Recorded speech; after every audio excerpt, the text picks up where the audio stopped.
Bienvenue à notre émission Autrement la vie. Alors cette semaine, Autrement la vie va vous faire découvrir la deuxième partie avec Monsieur Philippe de Ruder. Je vous rappelle que cette entrevue avait été faite par Micheline Laliberté, qui est l'initiatrice du salon qui a lieu à Québec à chaque année, le salon des 1001 solutions. Alors, belle découverte pour ceux qui n'ont pas vu la première partie ou belle suite pour les autres. Quand on prend conscience que les choses se passent d'abord dans notre énergie intérieure, on n'a pas vocation de changer le monde, on peut se dire, moi, je peux passer de ma conscience de rareté à aujourd'hui à ouvrir la conscience d'abondance. C'est-à-dire, je peux, avec mon conjoint, avec mes enfants, avec mes voisins, avec mes collègues de travail, dans mon petit monde, dans ma petite sphère, je peux changer ma perception et je peux me positionner différemment en prenant en compte justement les critères de la conscience d'abondance pour remplacer peu à peu. Donc tester, c'est tout un chemin d'expérience, hein, parce que là, on est au commencement d'une nouvelle ère. Hein. On a vécu l'ère de la rareté, maintenant ça va être le commencement de l'ère de l'abondance, sauf qu'on ne sait pas du tout où on va. Donc là, on est au commencement de la découverte d'un nouveau continent, pour nous-mêmes déjà, donc c'est dans notre propre vie, individuellement, qu'on peut, à notre petit niveau, commencer à mettre ça en œuvre, ce qui demande malgré tout beaucoup de courage, parce qu'au début, on est nécessairement en pleine contradiction. C'est-à-dire qu'effectivement, comme tu le disais tout à l'heure, bah oui, j'ai un boulot, mais attends, je ne peux pas laisser mon boulot comme ça du jour au lendemain, j'ai mes traites à payer, même si mon travail ne me plaît pas, je ne peux pas l'abandonner. Donc il n'est pas question de se faire mal avec ça, il est question de prendre conscience, éventuellement, déjà de la contradiction qui peut exister dans notre propre vie, et puis se donner quand même le temps de voir comment je peux sortir de ces contradictions peu à peu, que ce soit au niveau alimentaire, au niveau de la consommation des biens de consommation courante, au niveau de mon style de vie, au niveau de mes transports, au niveau de l'éducation pour mes enfants, bref, se poser toutes sortes de questions pour essayer de rentrer dans cette nouvelle logique de confiance en la vie, gestion des ressources, respect de l'autre, respect de soi, etc. Est-ce que ça voudrait dire à ce moment-là que le choix qu'on va faire va devenir comme un rayonnement qui va avoir un effet d'entraînement sur l'extérieur? Absolument. Absolument. Ça se passe toujours comme ça. En fait, si on prend un verre d'eau, on est comme une petite goutte de colorant. Je dirais que la goutte en elle-même, pouf, elle se dissout là-dedans. On se dit, ben, ça n'a rien changé, sauf que des centaines et des centaines de gouttes, peu à peu, vont commencer à colorer le verre d'eau d'une façon différente. Et donc c'est là où il y a l'effet collectif de l'addition des transformations individuelles. C'est comme ça que se forme la conscience collective. C'est-à-dire la conscience collective, c'est toujours une espèce de moyenne de ce qui se passe dans la tête et le cœur de chacun d'entre nous, avec toutes sortes évidemment de ressemblances. Donc ces ressemblances s'assemblent et puis ça forme une pensée collective qui se traduit après dans la société par certains résultats. Donc il est évident que ce que je vais faire dans le secret, je dirais presque, dans l'intimité de ma vie, au niveau de ma propre transformation intérieure, et qui ne sera pas forcément visible par la société, alimente la conscience collective qui, à terme, fera qu'on aura des personnages politiques, des élus, qui traduiront autre chose dans leur discours et dans leur vision de société, parce qu'on ne peut pas dire qu'il y a vraiment une vision de société actuellement, mais donc on aura des hommes, des êtres publics, des hommes et des femmes publics, qui porteront un autre discours, une autre vision. On verra peu à peu émerger des personnes qui ressembleront de plus en plus, qui seront de plus en plus en conformité avec cette nouvelle conscience à faire germer. Quel est ton pari à ce moment-ci là, de l'histoire? Est-ce que tu penses que l'humanité est prête à faire ce passage-là? Oui, je crois qu'elle y est prête. Beaucoup plus prête qu'elle ne le pense. Je dis ça par rapport à mes propres résistances, parce que quand je vois mon parcours, je ne me positionne pas du tout en personne arrivée et me situant au-dessus de la marche. Je suis un être humain qui est au début du système, enfin de la nouvelle conscience comme tant d'autres. Mais je vois tout simplement la différence considérable en termes de qualité de vie que cette prise de conscience en elle-même a suscité en moi et comment ça a pu transformer mon existence. Je ne savais absolument pas quand j'étais englué dans mes affaires, dans mes soucis, dans mes problèmes d'argent, de notoriété, enfin, ce que le système et la vie actuelle me conduisaient à faire. J'avais aucune conscience, même pas de mes peurs, mais de quoi que ce soit. Et pourtant, c'était là, à fleur de peau, je dirais. Il a suffi de ces événements, ces quelques électrochocs et puis un peu de cette traversée de désert qui m'a poussé un peu dans mes retranchements pour que ça émerge. Pas facilement, mais ça émerge. Alors ça émerge aussi parce qu'il y a une bonne volonté. Il faut avoir un esprit ouvert. Si je reste crispé dans mes peurs, là, ça n'émerge pas. Il faut qu'il y ait au moins cette bonne volonté de départ de se dire « Ok, quand je vois ce qui se passe à l'extérieur, peut-être dans ma propre existence, je ne peux que constater qu'on est tous à côté de la plaque. » Au moins avoir ça. Je ne sais pas ce que je peux faire, j'ai aucune idée d'où il faudrait aller, mais au moins je constate que j'en veux plus de ça.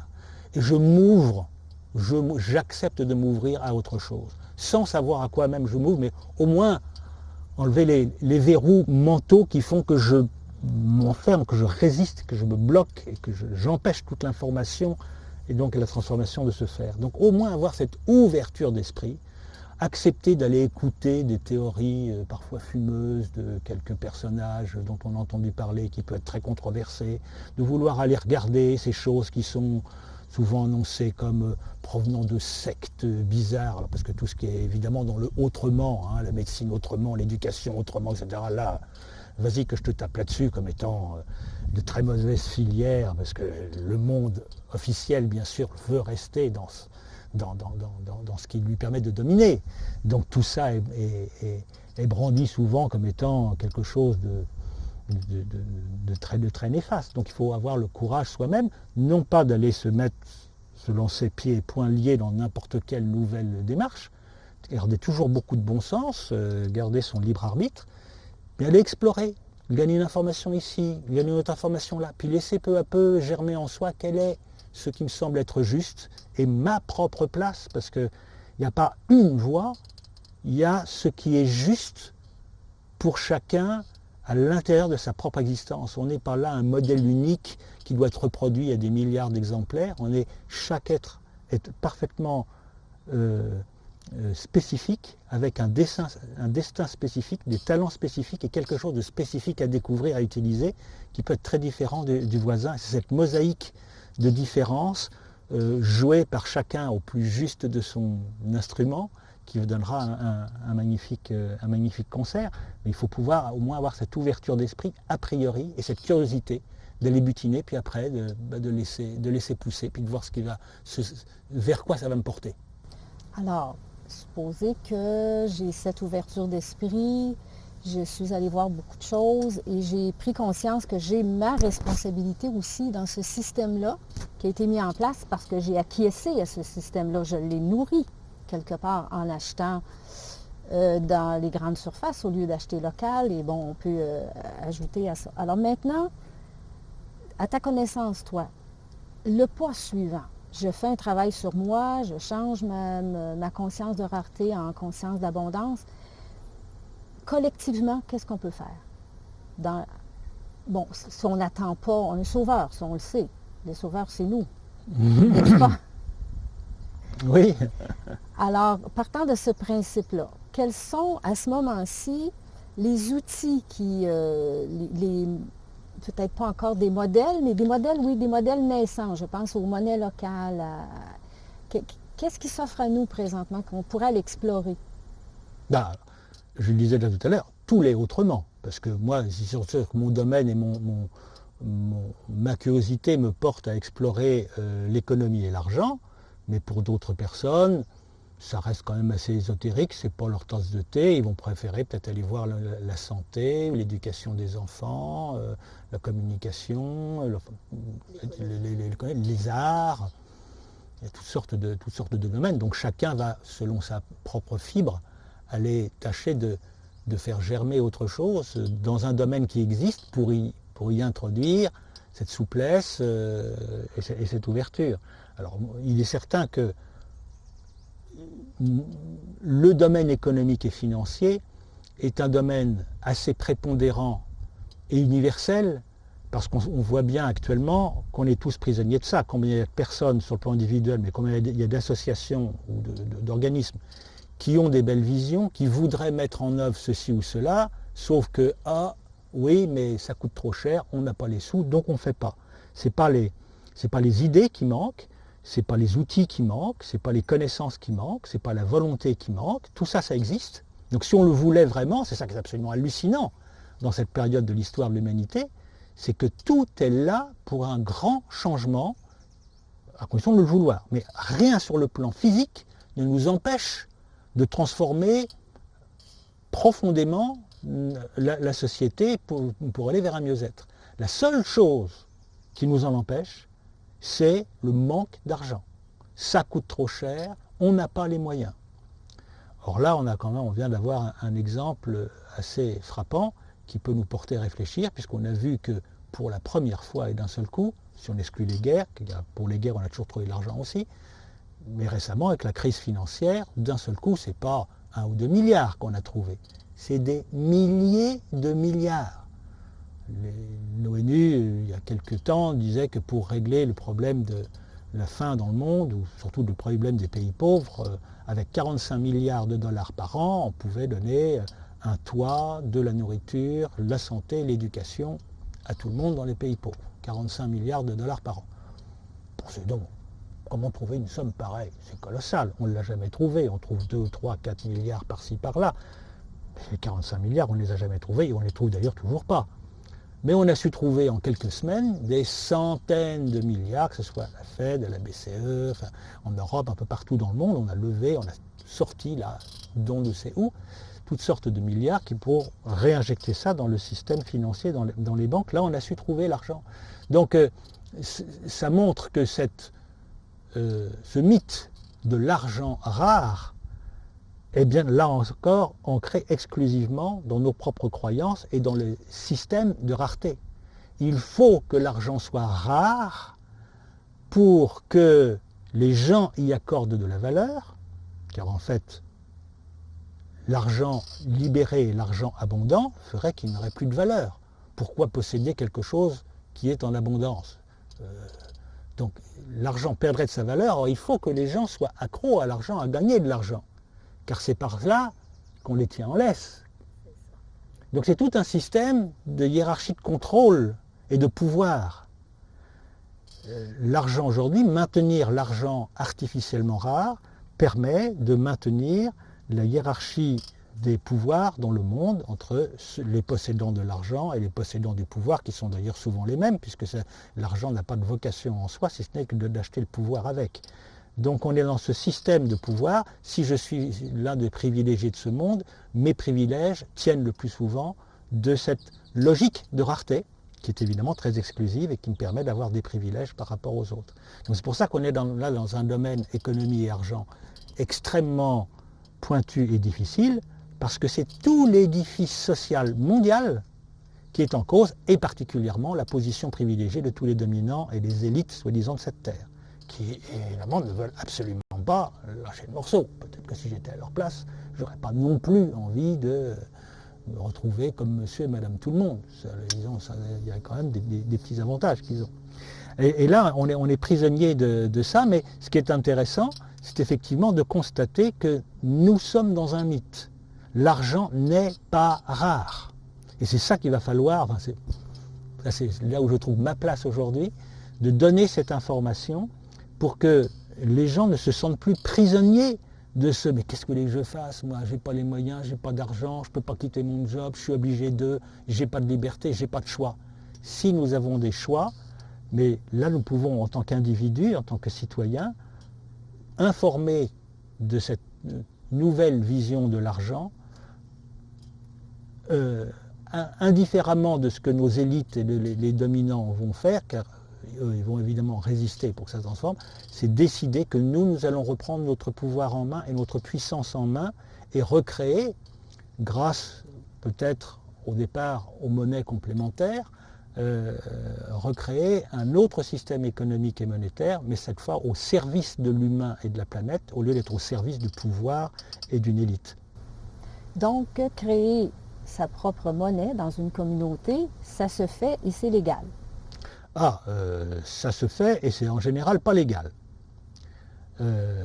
Parce que dans tous les pays, en règle générale, la monnaie, il y a un organisme, ce sont en général les banques centrales, qui ont le monopole de la création monétaire. Les expériences en monnaie alternative qui ont eu lieu au milieu du XXe siècle, après la première grande crise d'ailleurs, ont le plus souvent tout été arrêté volontairement par les pouvoirs publics après des jugements ou des pressions pour la simple raison que l'émission d'une monnaie quelle qu'elle soit n'est pas légale.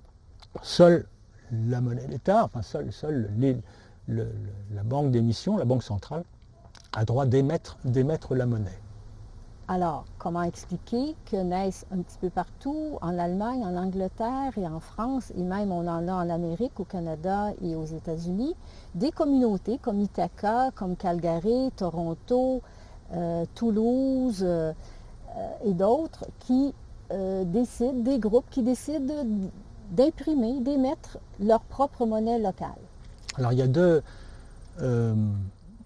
voies, il y a deux pistes en général qu'on voit se développer. Bon, il faut noter qu'il y a à peu près 5000 expériences de monnaie locale complémentaire en expérience actuellement sur la planète. C'est donc un mouvement, je ne dirais pas encore considérable, mais un mouvement marquant en grande expansion. Donc c'est vraiment, on est dans l'ère du temps de ces expériences de monnaie complémentaire. Avec deux pistes. Une piste qui s'oriente plus dans la création monétaire pure, c'est-à-dire qu'un groupe, un village, un quartier décide d'utiliser à partir de maintenant telle monnaie qu'on invente. On se dit, ben voilà, il suffit de se mettre d'accord entre les différents membres de cette communauté. Cette communauté va se dire, bon, bah, comment on va appeler notre monnaie, l'unité monétaire correspond à quoi, est-ce que c'est une minute de travail, est-ce que c'est la parité avec la monnaie nationale, enfin, on va donner une échelle de valeur à cette monnaie, puis après comment on l'échange, est-ce que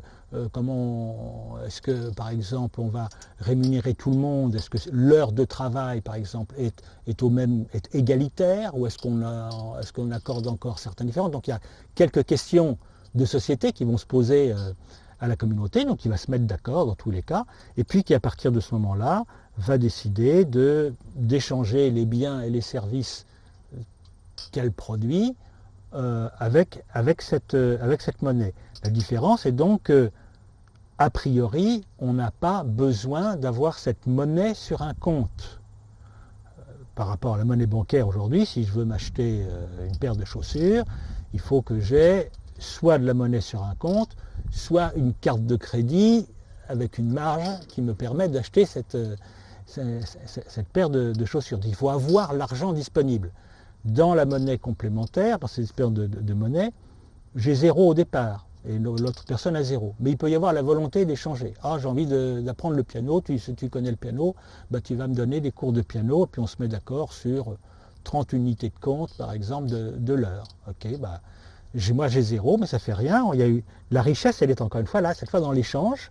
J'ai envie d'apprendre le piano, tu connais le piano, tu m'offres tes compétences, et je vais te reconnaître cette compétence au travers de ces 30.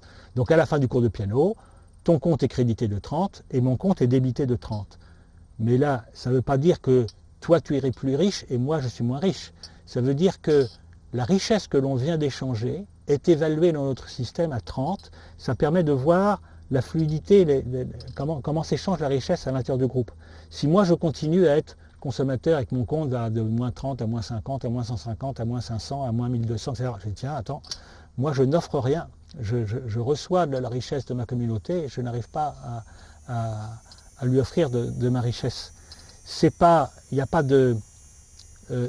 ou c'est pas mal, c'est une information pour moi qu'il y a un déséquilibre dans la circulation et dans mon propre positionnement. Qu'est-ce qui fait que j'ai rien à offrir? Qu'est-ce qui fait que personne ne veut de la richesse que j'ai? Ça va aller me rechercher à un autre niveau. Donc on est beaucoup plus à un niveau de réflexion de conscience sur un déséquilibre que je constate que sur le fait de dire oh, attention, hein, tu es en négatif, là il faut me remettre ça en positif. C'est une statistique.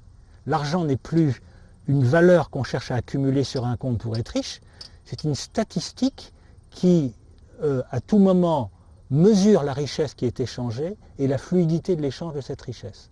Alors avec la difficulté que quand on est dans un système comme ça, le problème évidemment est inversé par rapport au système traditionnel, c'est que c'est celui qui reçoit l'unité de compte monétaire, la monnaie locale, qui se dit maintenant, ok, j'ai ça sur mon compte, et qu'est-ce que j'en fais?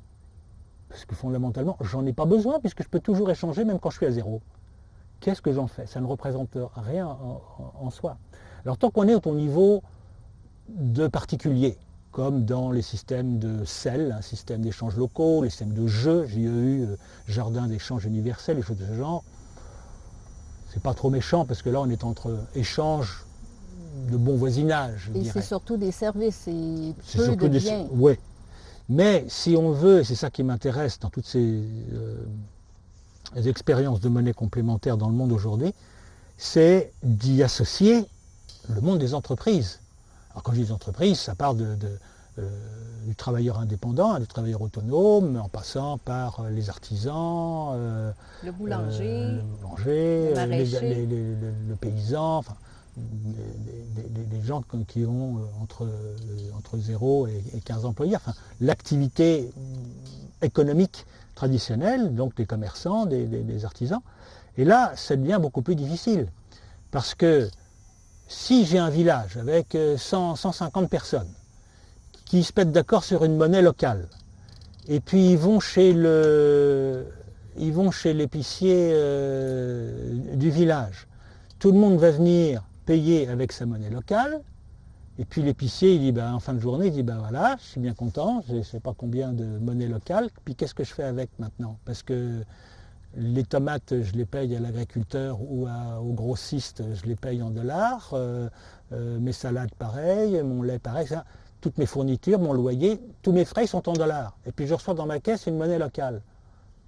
C'est comme si j'avais donné ma marchandise. Et c'est ça le problème qui se pose souvent lorsqu'on rentre dans une expérience de monnaie locale, c'est ou bien je m'affranchis de la monnaie nationale, et il faut avoir dans ce cas-là un réseau suffisamment étendu et différencié pour que la monnaie locale que je reçois puisse être utilisée à d'autres niveaux dans mon quotidien. Je peux m'acheter une paire de chaussures, je peux aller chez le dentiste, je peux aller boire un café du coin, je peux aller au cinéma, etc. Donc il faut que cette monnaie locale soit suffisamment largement acceptée pour que chacun accepte de la recevoir. Et ça, c'est pas évident, parce que moi, j'ai vécu ça quand j'ai voulu lancer une monnaie locale en France au début, c'est que tout le monde me disait, ah ouais, c'est intéressant ton idée, bah écoute, quand ton réseau existera, tu me le diras, hein, parce que j'ai rentré à ce moment-là, pour l'instant, on ne peut pas vraiment échanger, il n'y a personne. Et c'est ça qui court après sa queue, parce que comme tout le monde attend que le réseau existe d'une façon assez large, ben, on ne peut pas le décréter comme ça. Et donc c'est pour ça que, alors il y a quand même des expériences. Ithaca est une de ces expériences qui est quand même dans une ville de 50 000 habitants. Ouais, et donc où ils ont patiemment et peu à peu accepté de développer une monnaie vraiment locale, non associée au dollar. Mais ce qui se passe quand même assez fréquemment, en Allemagne par exemple, les expériences de monnaie locale, on achète sa monnaie locale avec des euros. J'achète avec 90 €, par exemple j'ai 100 monnaies locales, c'est-à-dire qu'il y a une petite marge, il y a une prime, je dirais, à l'achat pour inciter les gens à acheter cette monnaie locale. Alors évidemment, beaucoup de personnes disent, oui, mais alors là, dans ce cas-là, ça n'a plus vraiment d'intérêt, parce que on se complique les choses pour rien, quoi. Pourquoi pas utiliser l'euro directement plutôt que d'aller transformer ça en monnaie locale?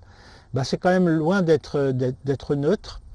Et je peux le vivre parce qu'il y a une expérience où il y a même 2 expériences en cours en France, à la suite du guide que j'ai édité, dont on parlera peut-être un petit peu tout à l'heure. On achète donc la monnaie locale avec des euros. C'est un indicateur d'engagement sociétal. Sociétal veut dire pour moi amélioration de la qualité de la vie, tout ce qui va dans le sens de l'amélioration de la qualité de la vie. C'est un indicateur puissant. Autre aspect qui est loin d'être négligeable, les euros avec lesquels j'achète cette monnaie locale sont conservés par l'association. Ces euros, ils n'auraient jamais été épargnés s'il n'y avait pas eu émission d'une monnaie dupliquant l'euro. Donc voilà d'un seul coup une nouvelle ressource en monnaie nationale qui est confiée à une banque éthique. Donc là, il faut rechercher évidemment un organisme bancaire qui soit suffisamment éthique, transparent et vraiment orienté vers le soutien d'activités ou de projets humanistes et écologiques. Donc là, on en a une en France, donc qui va permettre de trouver au travers de ces euros qui sont conservés en garantie au cas où un commerçant aurait besoin de rééchanger une partie de sa monnaie locale, eh bien, ils sont momentanément placés pour soutenir des projets éthiques ou des projets locaux, bref, des choses qui vont, dans tous les cas, dans le sens de cette nouvelle orientation de l'économie. Et puis, les marges, enfin la prime qui est donnée, et par d'autres aspects, mais je ne vais pas rentrer dans trop les détails, permettent de constituer aussi des ressources pour aider de plus en plus les personnes les plus fragiles financièrement, et commencer, une fois que ce sera suffisamment important, la distribution d'un revenu d'existence. Alors là, l'histoire de revenu d'existence, on parlait tout à l'heure de ce qu'on considère dans la conscience d'abondance, pour quitter le monde du devoir gagner sa vie pour contribuer à la vie. Le revenu d'existence pose pour principe que toute personne, dès lors qu'elle naît, la nature lui a accordé la vie, elle a le droit de vivre dignement de la naissance à la mort. Et donc, je pense que dans l'avenir, lorsque l'humanité y sera prête, nous recevrons tous une partie de la richesse collective sera distribuée de façon égalitaire à toute personne de la naissance à la mort pour lui permettre tout simplement de subvenir à sa survie. À cela s'ajoutera après un revenu d'activité au travers du partage de ses compétences. De ses talents. Donc, elle ne sera plus obligée de, quelque part, accepter un travail qu'elle n'aime pas, de se prostituer pour de l'argent, mais elle aura le loisir de créer, de faire vraiment quelque chose qui la passionne. Là, tout le système éducatif et social sera complètement différent parce que le plus tôt dans la vie, on cherchera à identifier les compétences et les talents d'un enfant pour qu'il puisse en avoir lui-même conscience et qu'il puisse les valoriser et les offrir au plus haut niveau possible après dans toute sa vie. Donc il y aura coïncidence entre l'identité profonde, je dirais, de la personne et ce qu'elle va pouvoir offrir dans sa vie parce qu'elle est libérée de la contrainte de survie. Eh bien, Philippe, merci beaucoup pour ces pistes, ces outils et toute cette réflexion sur la conscience de rareté et la conscience d'abondance. Et à bientôt, j'espère. Merci beaucoup de m'avoir apporté cette opportunité. Merci. Au revoir.